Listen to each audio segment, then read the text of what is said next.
Alright, it's going to be bag I and J combined. It's pretty simple. It's going to be really quick. So bag I is put the shocks on the car.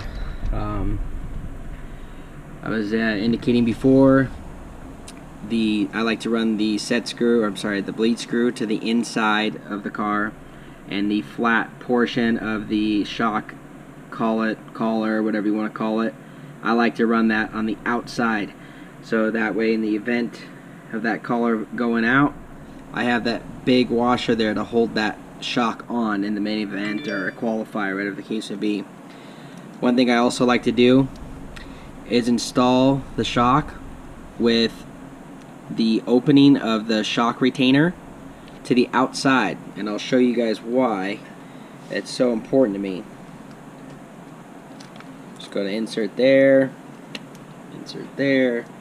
I mean, this is a pretty simple step, but I think this is pretty crucial, what I'm about to show you guys, that a lot of people don't know. I actually learned this in my low-C days because it was a big problem. I don't feel it's a big problem with our car, but I do think it's just one of those little things that could save you in a main event and potentially save you from a DNF or just a bad run in general. I wouldn't get pushed all the way.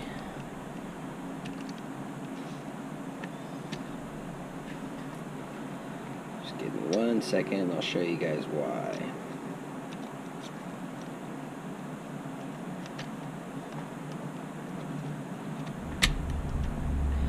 Okay, so the reason that I like to install this way is in the event of a hard hit or another car gets into you, if this collar does try and pop off, it'll get stuck like that.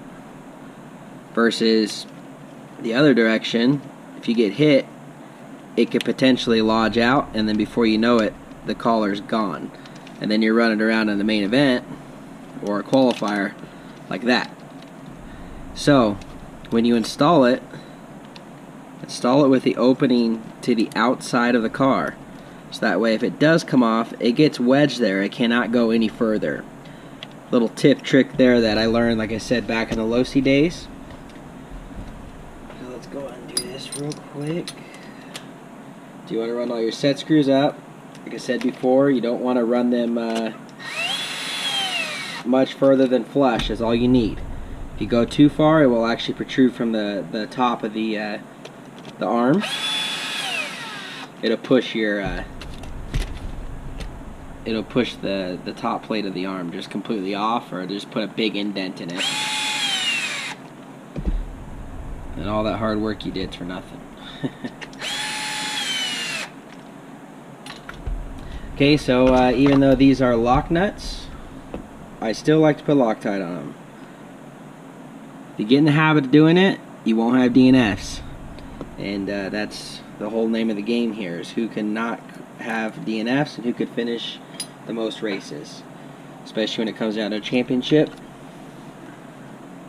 Just go and throw those guys on there, tighten it up, make sure you have deviation in the shock. That is extremely important. If your shocks are just bound up on the eyelet, then your car actually will handle differently.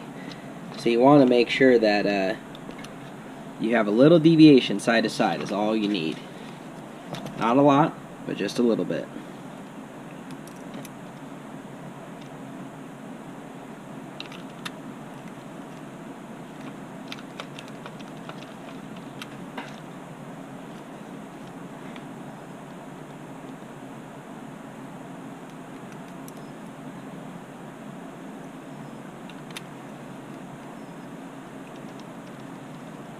Okay, shocks are on, good to go. So now let's do the fuel tank. Fuel tank is pretty easy. There is a couple things that I do like to do out of the norm. So first, I like to put the post on the bottom, just so things can play out a little bit better.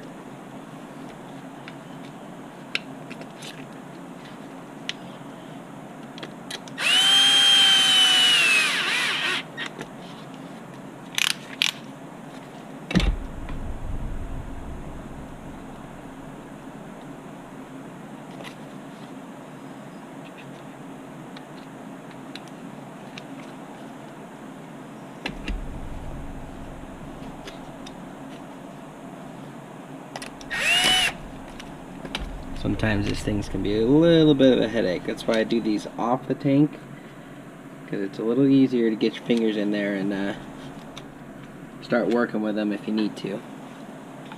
Versus if it's on the tank, it's very difficult.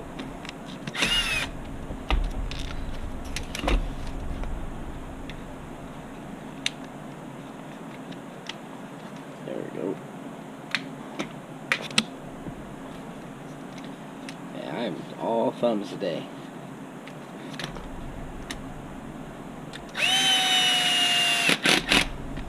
Okay, so there's a couple things you can do. I generally only take my tank off from the bottom. Some guys take it from the top. If you do from the top, I would highly suggest these little rubber grommets, gluing them in, because you'll lose them and it is a freaking headache if you don't have any extras. Like I said, I don't take my tank off that way. I take it from the bottom just because it's easier to line up and I don't have to worry about losing those grommets. But one thing that I do suggest is either installing a washer or a 3mm concave nut or a washer. So for instance, like that. So the reason I do that is, I'll show you here. Of course I would drop it.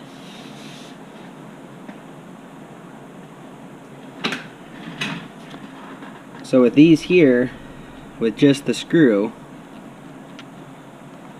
if you look there, there's really not much holding it in. I can have that pulled through, and what's actually happened, not to myself, but I've seen it happen, some pit guys pull this thing so hard that when they do, it'll actually rip the screw through the tank, and then you're fighting that the whole time. So that's why I like to install a I just lose that too. I like to install a 3mm concave washer. Just for added security. It just helps with the pulling the tank or the screw through, just a little bit more meat there. It is not 100% required, but just out of personal preference and experience, I think it is a must. So basically you want to tighten those down, just do one at a time. You don't want to crank them down. And you want to have a little bit of wiggle. So you want them tight, but you want your tank still to be able to wiggle. So that's good for like those hard landers, stuff like that. You're not gonna, hurt the bottom of the tank because of how tight it is. So now these, I feel, are also a must. And you want to be sure not to run these too far in. Go to where they just stop. If you keep going, there's a potential it could go through the tank and create an air leak. So you just want to be easy with it. Make sure you use the right screws for it, the ones that come with it. And that's it. So that is your tank and your shock insulation. Alrighty, this is bag K, which is all the motor assembly. So I'm actually installing a 7-port V3 WS, which is our top of the line 7-port. This is it's an awesome engine. So now with using our old flywheel, you can get away with just one shim behind the collet. With the new flywheel, you will have to use two. Reason so is it's recessed a little bit differently. So basically what you want to do is put your two shims on. You want to I used a little flathead and just put it in the line of the collet, and it'll just help spread it to put it down. As I'm putting it down though, I like to pull on the shaft to make sure that the shaft is pushed all the way out. That way I'm getting correct seat. Now it's time for the flywheel to go on. Now the clutch nut. Just a little bit of Loctite there.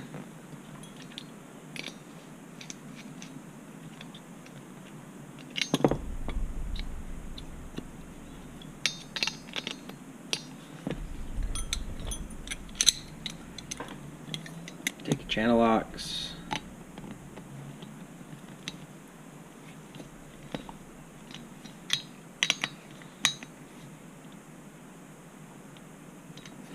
You don't need to go overly tight, but you do need to keep it tight.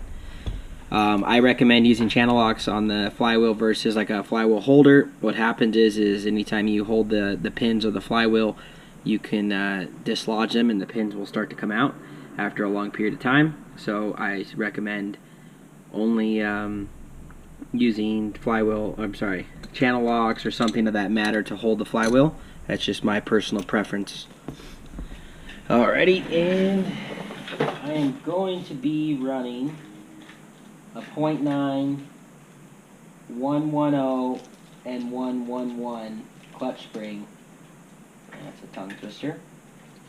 Give me 1 second. I'm just grabbing some springs here. Should have been a little more prepared.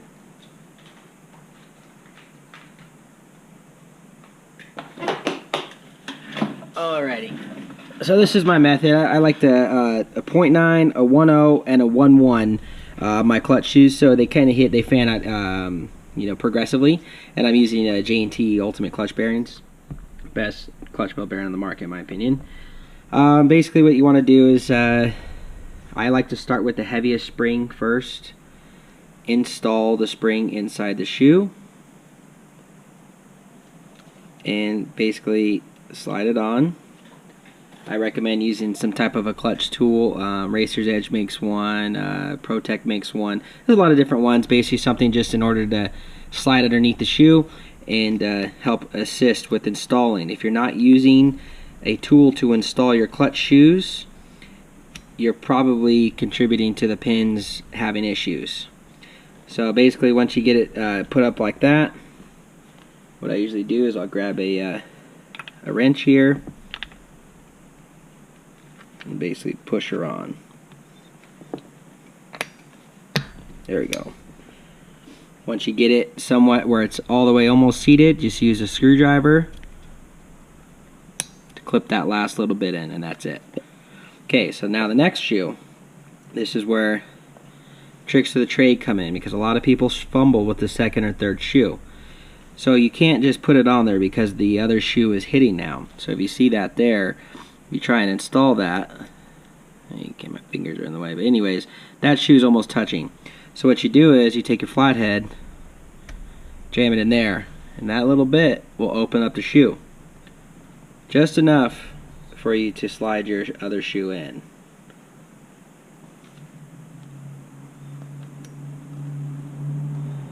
So once you get it there, then you take your clutch tool, do that, push it on. Make sure your spring is seated, and then repeat the next step. Take that again. Take your last shoe, and like I said, I like to start with the heaviest spring and end with the lightest spring, just so it's a little bit easier. The last shoe is always the hardest one to put on because it's got to go through 2 springs.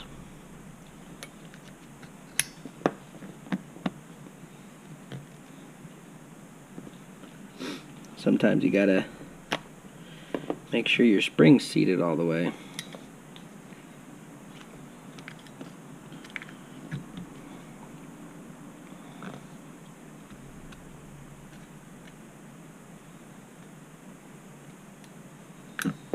There we go.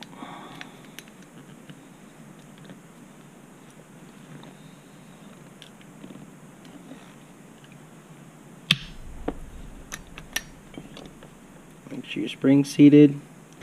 Now, just because it's done doesn't mean it's 100% done. You actually want to take your flathead and spring all the shoes just to make sure that they're all working and that they're returning. You could have a shoe hung up because it's not installed correctly. So now the next step, actually before we do that, these clutch bells come with a shipping material on them, like an oil. I recommend same process as before with the brake pads. Spray it with some contact cleaner or brake cleaner, get rid of all that oil, and actually scuff it up just a little bit. This will help with braking in your clutch. Basically, you won't even have a break-in period. It'll just basically be ready to roll as soon as you get it. As soon as you fire the thing up and hit the track, it'll pretty much be ready.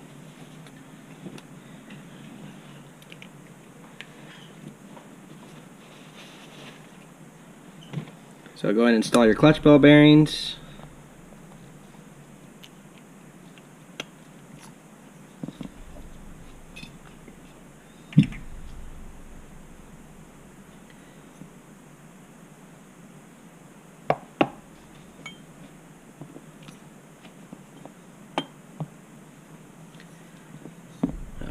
Sorry. 1 second. These are the stock bearings. I don't need those. Okay, so now put your bell on and push. If you don't feel it hitting the flywheel pins, then you're shimmed correctly. So then you want to take up any extra play, which it looks like I need one more spray, shim, and then there I'll go ahead and thread in. After I put my little washer on there.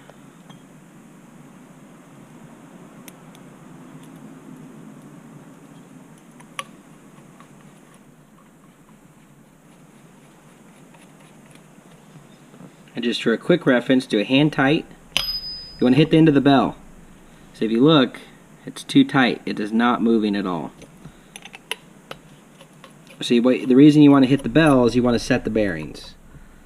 So I'm going to take that shim out.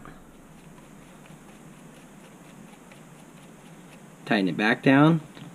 Hit the bell. Now I have too much. So I need to put a thinner shim in there. So let me grab another shim. Actually, they're right here.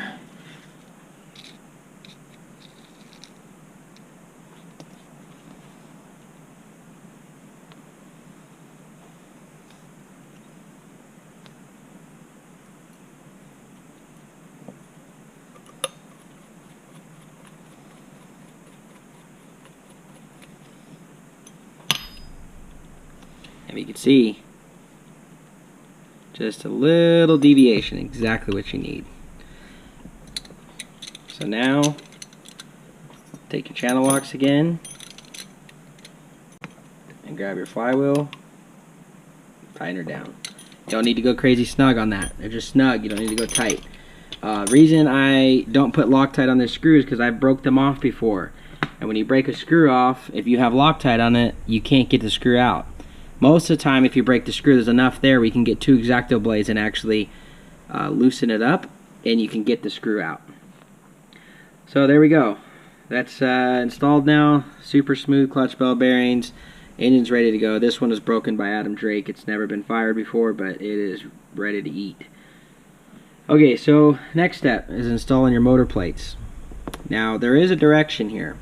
I've seen a couple guys, I'm not going to mention any names, install them incorrectly. So there's a recessed channel here, and that's designed to key inside this so it cannot move. You can install them upside down, and when doing so it's going to raise your motor about 2 millimeters.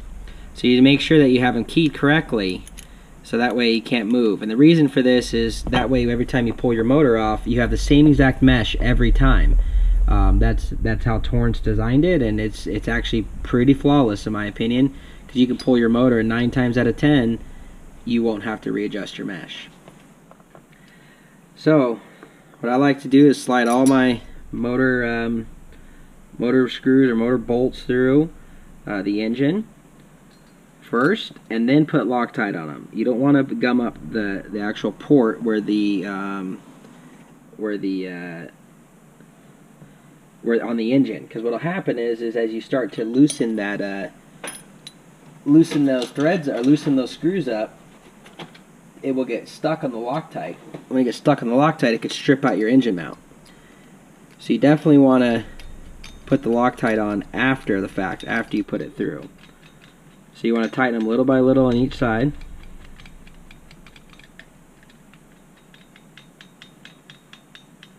And get them to where they're just almost tight. You don't want to crank them down yet, and I'll show you why. Okay, you want to do the other side too.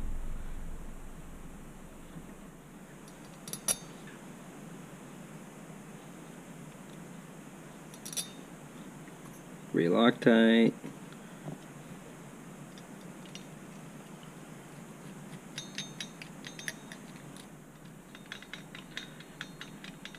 And Loctite. See, Loctite is needed here. You want to get it to where they're just almost tight. I'm going to show you why here. So now, when you put it on this motor plate, if you don't have them tight or loose, you won't be able to get it in this thing, because it'll be cocked a little way or anything like that. So basically, once you get it in there, now you crank them down.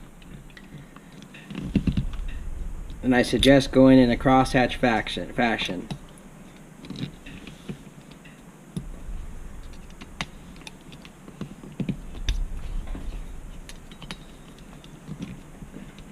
Okay, this motor is ready to drop in now. So now we're going to grab the car, and I'm going to show you a little trick that I do here to ensure that your motor screws and stuff like that don't strip out and they don't fall out. That's the main thing there. So what you're going to need is you need your brake cleaner, contact cleaner.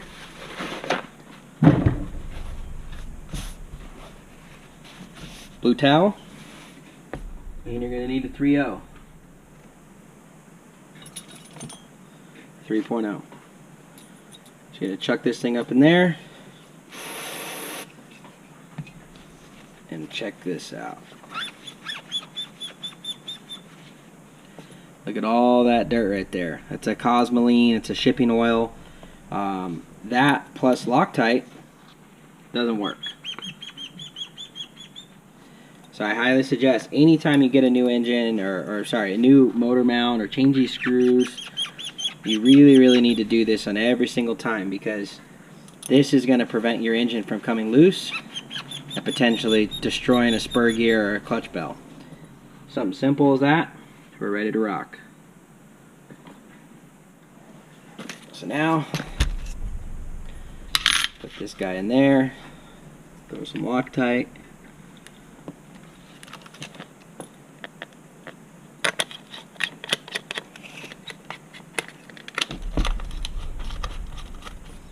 Just snug it up. You don't need to go crazy. Not yet anyways.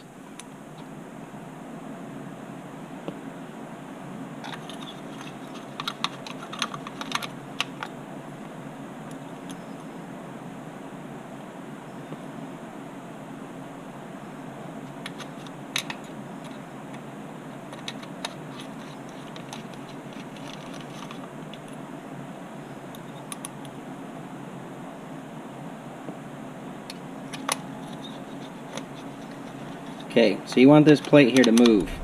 I'm going to show you why. Now when you drop this engine in, you're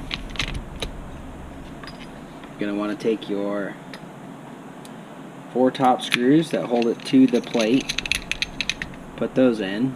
I do not Loctite these. You can if you'd like, but I don't. I just check them frequently.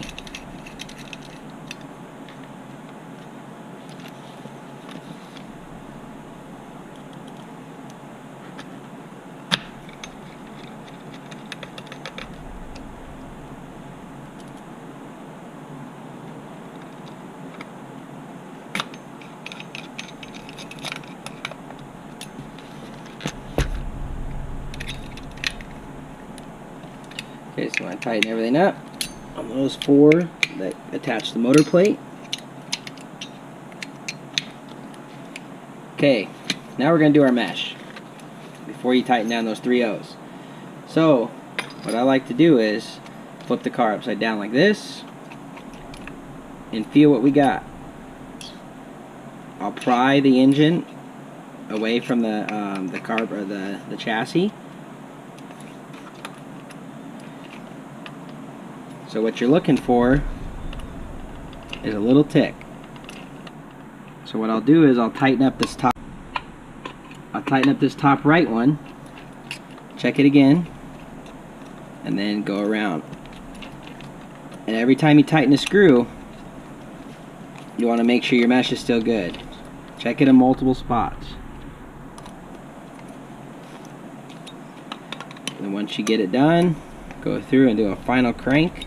Make sure you do have a good 3.0. These things are tight, and when you take them off, if you don't, it's a really big headache.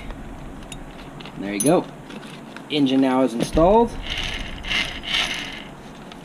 Now we do the pipe mount, which this is just a mock estimate because very difficult to be 100% sure.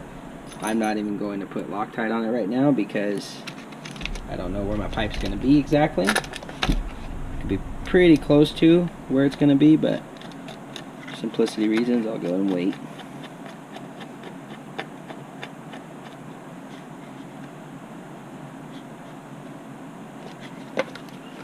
There you go. Take your 2.0.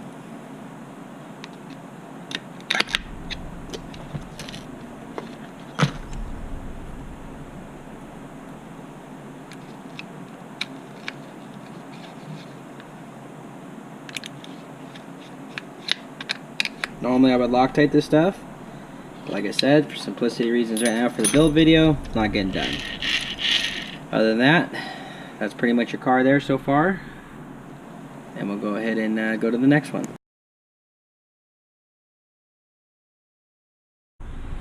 Alright, so we're going to go over the radio tray now, bag L, radio tray for brake leakage.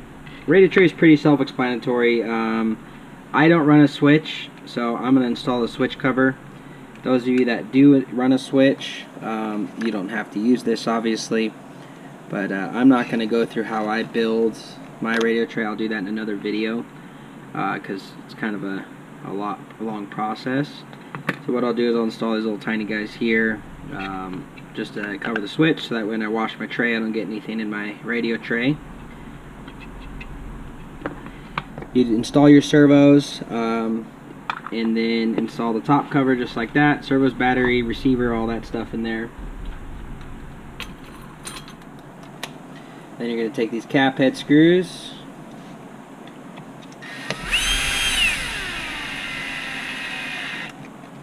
run them down.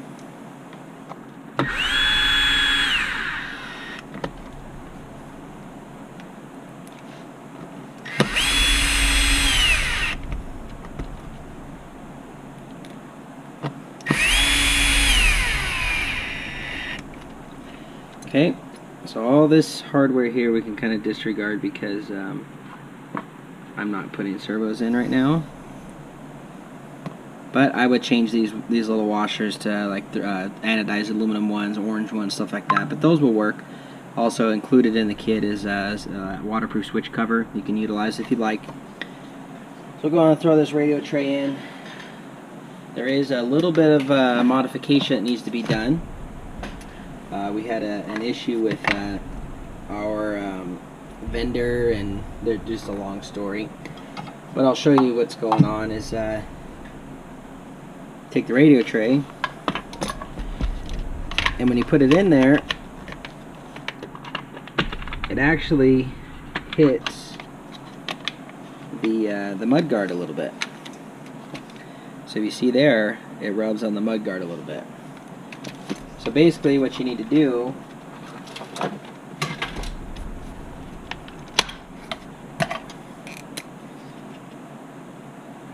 is basically take that material off. Not all the way. I'm going to show you. You just need to grind it down just a tad.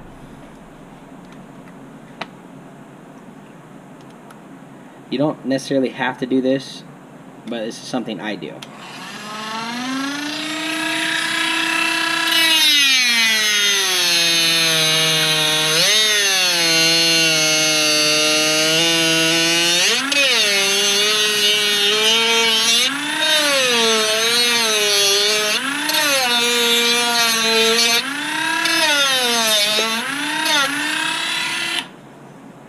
Alrighty, so be careful, it's hot.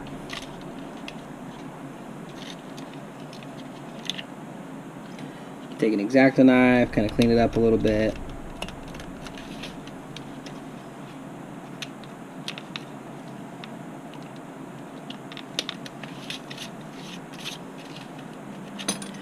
Now, the radio tray is going to fit much nicer in there.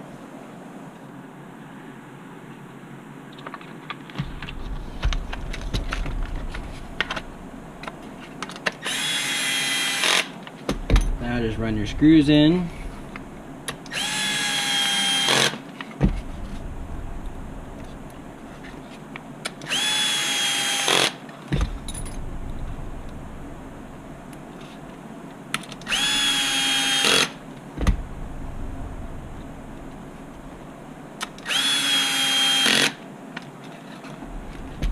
Radio tray is now installed. Alrighty, so we're going to continue with was a bag L, and it's brake linkage stuff now. Okay, so brake linkage could be a little bit of a headache. I recommend for the steering horn, the aluminum one from HBRacing. We have a new black one that has 2 positions. Other than that, it's pretty much the same thing. Stock plastic ones will work, but to be honest with you, they're trash. Okay, so there's a couple tricks here that I do that I don't know, I've been asked to bring up. So first off, let's go and do the steering linkage. This is pretty self-explanatory, just kind of like a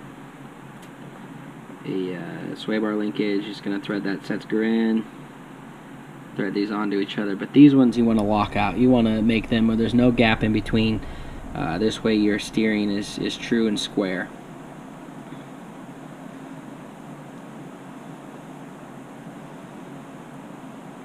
There you go. You want to make them even. Next thing is you want to pop the balls in. One's going to go up, one's going to go down.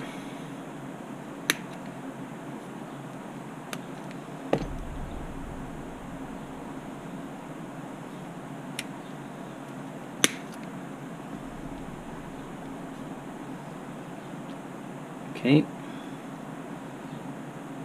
Next thing is your screws.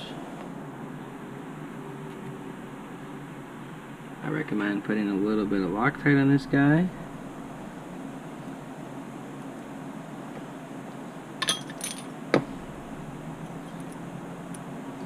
Our servo horns are threaded, so it's just an added security.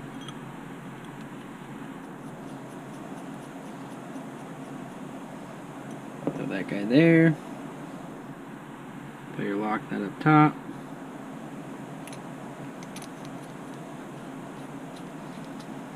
And that's pretty much your steering horn, or steering linkage.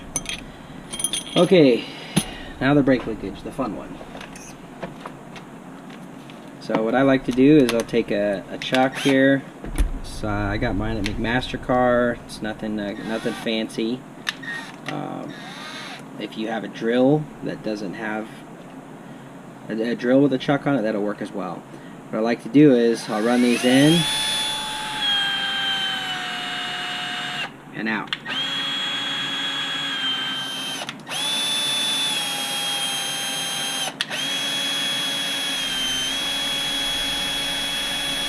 Careful, it gets hot. So that's to make your brake adjusting really easily.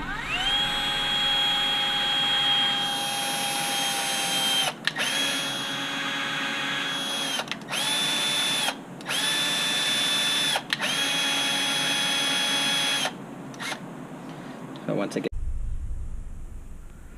alright guys, my GoPro decided to overheat on me, so let's go and continue here. So now that I've already pre-threaded both sides, now you just thread this side in.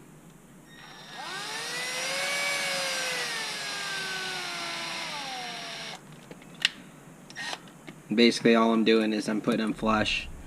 I'll adjust that later. Next thing is your throttle linkage.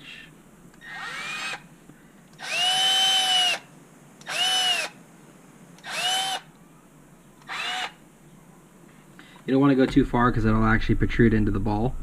So just go as far as you think you need to go. The throttle horn here is a little different. We do have a new one, but I'm going to show you the plastic one just so simplicity reasons for the guys buying the kit. If you look there, there's one side that's raised and one side that's not. To your left is the raised side, to the right is the non-raised side. The side that is raised up is for the brake. So what you're going to do is you're going to take the longer screw you have here. I like to go all the way outside, and this is really important here to make sure you Loctite this and get this as tight as you can. Our new throttle horn is actually keyed, so it can't spin once you put it in here. But like I said, for the average user, this is how they're going to be using it. So basically, tighten this thing all the way up. And what I'll do is I'll actually back it up here. like I said, go as tight as I can without, deforming the plastic, and I'll show you why in a minute. Then I grab the short screw and the shorter collar, and I'm going to go outside again. And you can kind of go heavy on the Loctite on these. And once again, I'll show you why in a second. Torrance did a really good job at designing this, and it's actually a really cool idea, and I think a lot of other companies should follow suit.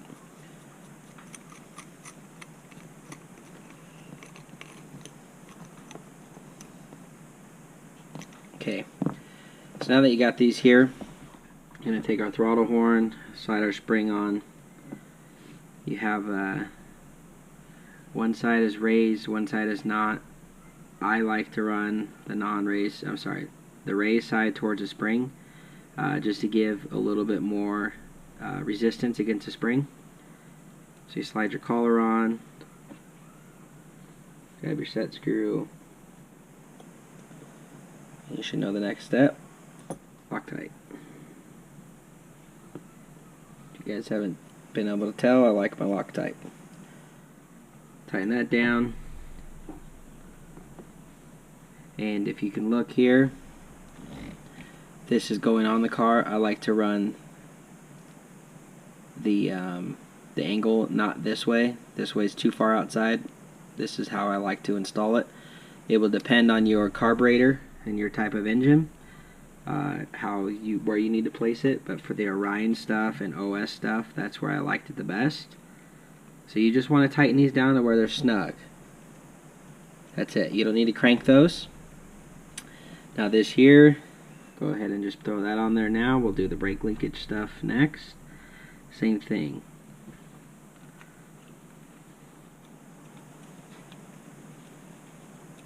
Just go to where it stops. Okay, so now the car.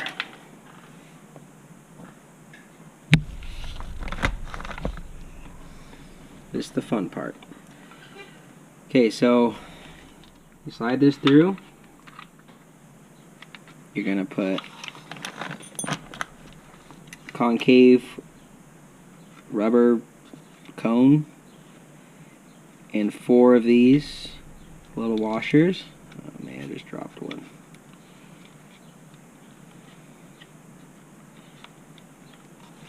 So then you're gonna take your set screw,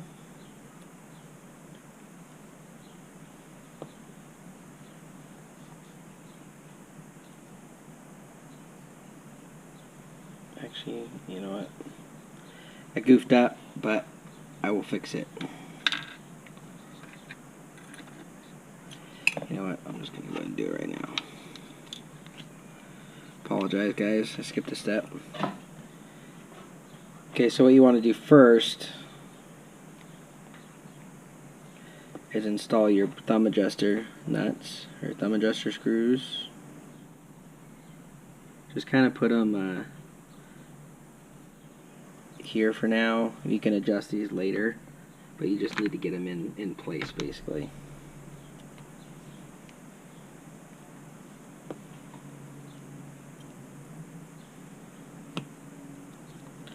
And you want to alternate them, meaning one facing that way, one facing that way, so that way you can get them closer together. Okay, now you slide this through.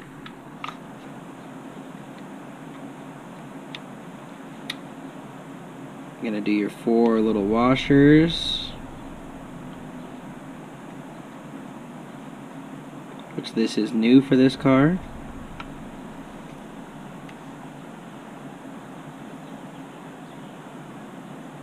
Take your collar,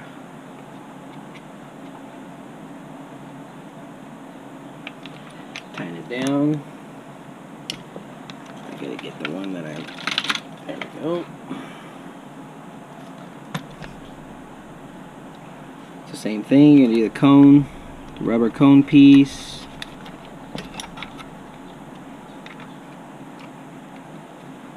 Four washers.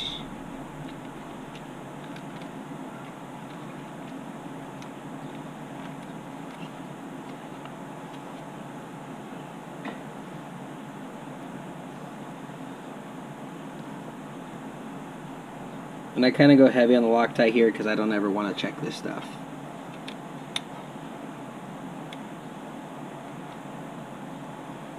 Not that heavy. Okay, and that's your linkage. Simple. So now, theoretically, once you get it all set, your brake leakage should not hit your tank like that. Once you adjust these in to however what your brake bias wants, it will all come into play. Now the object is to keep your brake linkage as straight as possible and your throttle linkage as straight as possible and as level as possible. So you may have to adjust your slide brighter or your carb slide doohickey here, or you want to call that your slide pull, to adjust the angle of it and straighten all that stuff. So other than that, that is going to be your throttle linkage. Once you get everything set, if you have a lot of excess here, you can actually cut that excess off of the throttle horn or throttle pull here, just so it doesn't hit the body. I did forget to show you guys this real quick. This is your steering linkage, and it can kind of be a pain at times because this nut actually fits directly into the bottom of this. So the easiest way that I found is go ahead and slide your screw all the way through and try and thread the nut from the bottom side.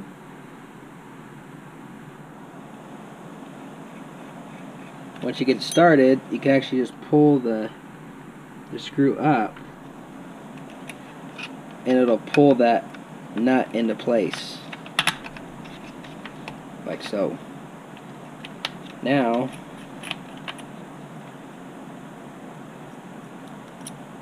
take that, and then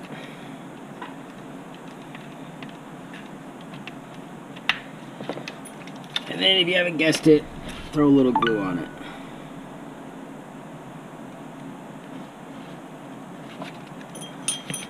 And that's your steering linkage.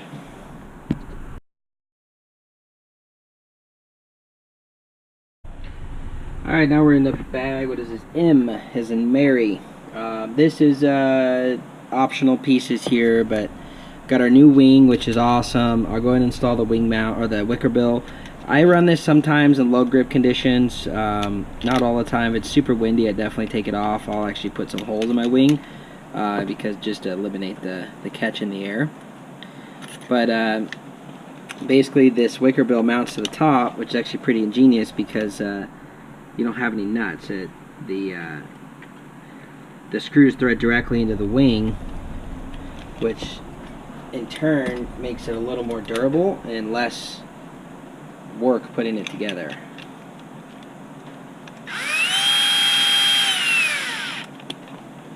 So it goes by pretty quick.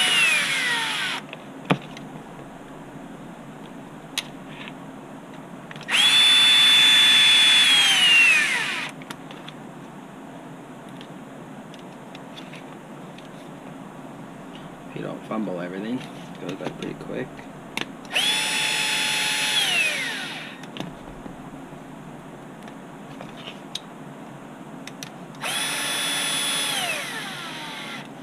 Okay, wicker bill now is installed.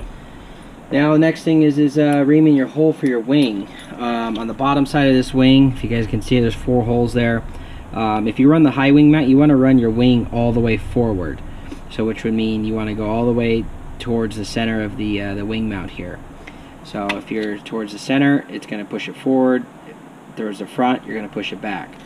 So what I like to do is just kind of work it through. You don't want to go too big because then the wing is nice and sloppy, and no one likes a sloppy wing and bouncing around everywhere. So what I'll do is I'll kind of start a little small and basically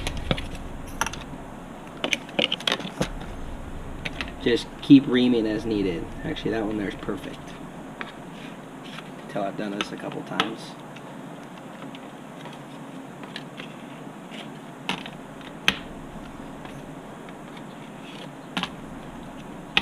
There you go. So now you take your wing buttons, which are aluminum in the kit. Makes it pretty nice, actually.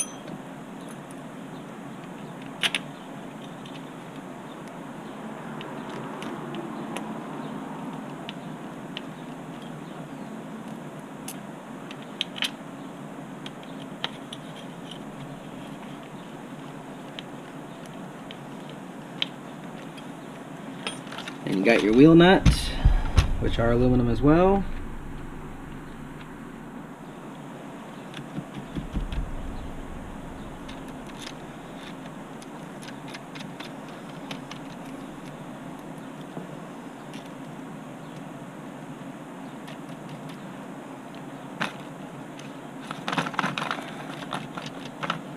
And you got your body clips.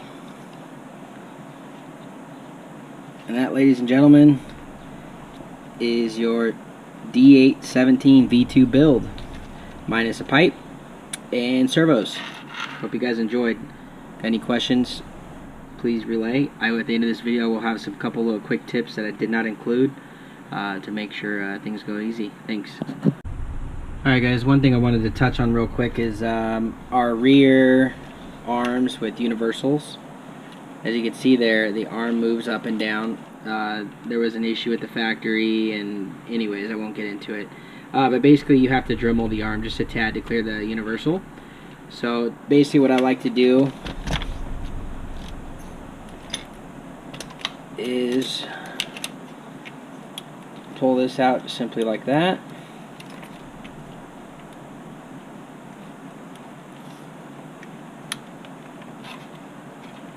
There we go. Grab your sanding wheel. Actually, I apologize, guys. I'm one step ahead. Let me pull this wing back off real quick.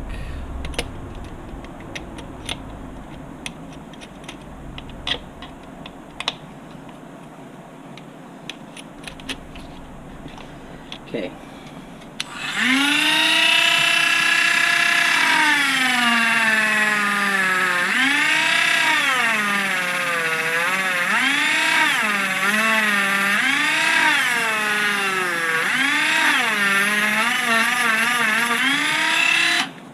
Okay, so what you want to do is just take a little bit of material away, just whatever you think the universal's hitting.